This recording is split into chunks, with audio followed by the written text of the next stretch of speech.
Welcome. The following information has been channeled from the Akashic Records. The Akashic Records are an energetic library containing all the information in the universe.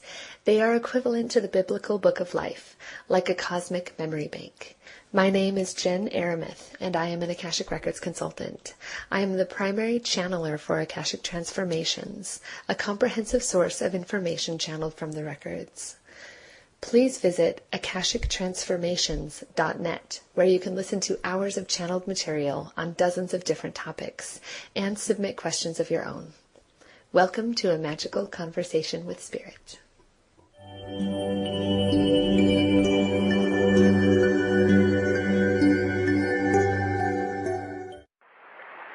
Would you talk about finances and enlightenment? I find that while there are certain understandings that I have about my relationship with money and everything, that whole abundance and prosperity thing still eludes me, and I'm just wondering, through the enlightenment process, is that likely to change? The way that finances change with enlightenment is this.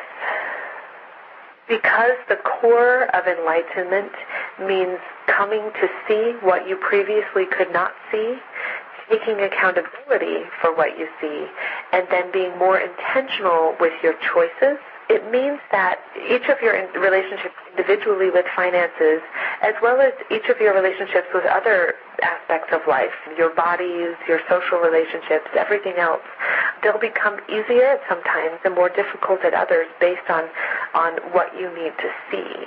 But the general rule is that the imaginary distance between your intentions and what actually manifests gets smaller.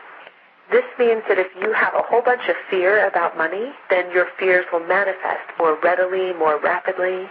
If you have a huge love of money, then opportunities to love money will manifest themselves. If there is a life lesson that you haven't gotten yet, your money is going to arrange itself to help you get the lesson. It's not that money is punishing you or trying to be hard on you at all. Each of you has a very unique, very powerful relationship with money, because money is another way we could say that is each of you has a very unique and powerful relationship with exchange of energy, exchange of currency, exchange of time.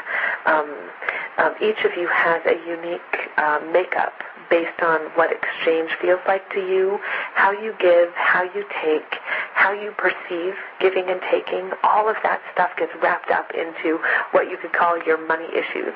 And so enlightenment, the way that things change with enlightenment is it simply means that your lessons and your shifting and your work with money will happen more rapidly and more readily. And as you progress through becoming more accountable for your thoughts and your words and your actions, and as you progress to becoming more intentional about how you spend your time, who you engage with, what you eat, just more intentional with every choice of your life, money becomes less and less a teacher or a burden. Money simply becomes an easy reflection of your own comfort level with give and take.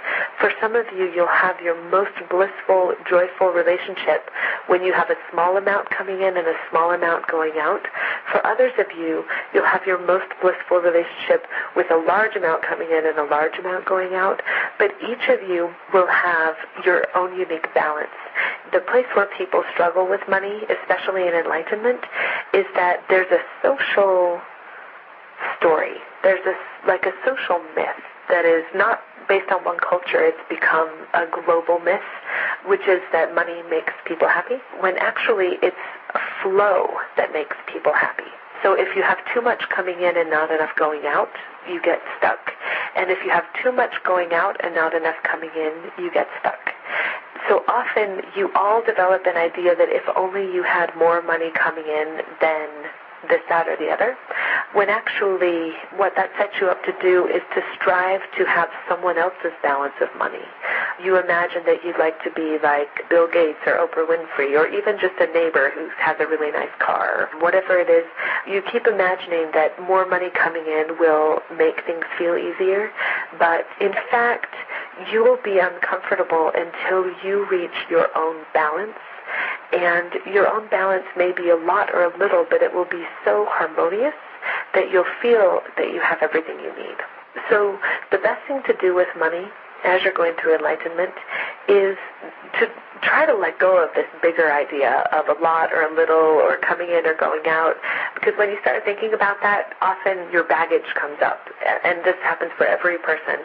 Whatever issues you have with money come up and start kind of tossing you around.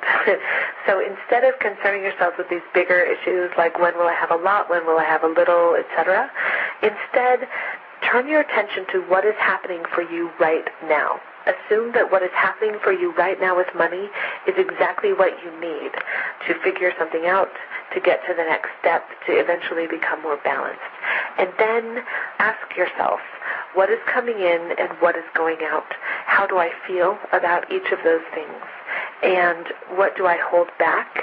Essentially, each of you has something equivalent to a blind spot about money. Some of you have several blind spots about money. They're the parts of money that you don't pay attention to. Maybe you hate balancing your checkbook. Maybe you hate noticing how much money you spend on clothes. Maybe you rationalize some things and then feel bad about them later, whether it's giving money away or taking too much money. Maybe you feel guilty about making more money than your neighbor and embarrassed, like you want to hide it. Essentially, those blind spots are the places that are keeping you out of balance. So concern yourselves with what happens to your money right now, what choices you make about money right now, and what those choices are based on. Essentially, if you can identify your blind spots, where you do things compulsively or unintentionally with money, then you have exactly what you need to work with in order to come into a really, really joyful balance with money. Because enlightenment inevitably leads you to an incredibly empowered and joyful relationship with everything, money included. So inevitably you're going to get there. But in the meantime, this is the way to make progress. So they want to be even more specific.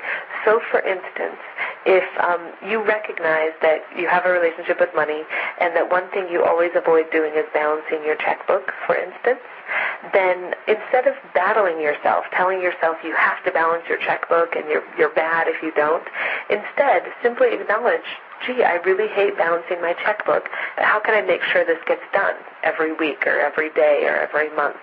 And if you know you're going to avoid it, if you know you don't enjoy it, ask someone to do it for you.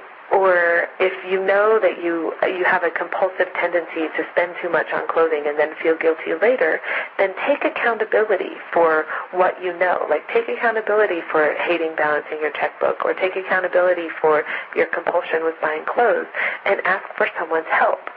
Set up a structure in your life so that you can't make that compulsive choice anymore. All you need to do is see it, own it, or kind of take accountability for it, and then make an adjustment based on what you're being accountable for to make sure that this, whatever it is, gets taken care of. That's all you need to do. And if you'll keep doing that every day, every week, just looking at your money issues and stop blaming yourself or hoping for them to go away, but just embrace them and deal with them, you'll find that your relationship with money gets really, really joyful over time. That's where you're headed. That's what's meant to happen. But it does take work. Like most of enlightenment, it takes surprisingly more work than anyone expects.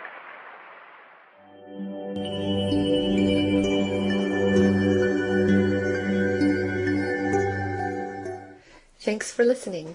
You can hear much more and submit questions of your own by visiting us online at akashictransformations.net. Welcome to a magical conversation with Spirit.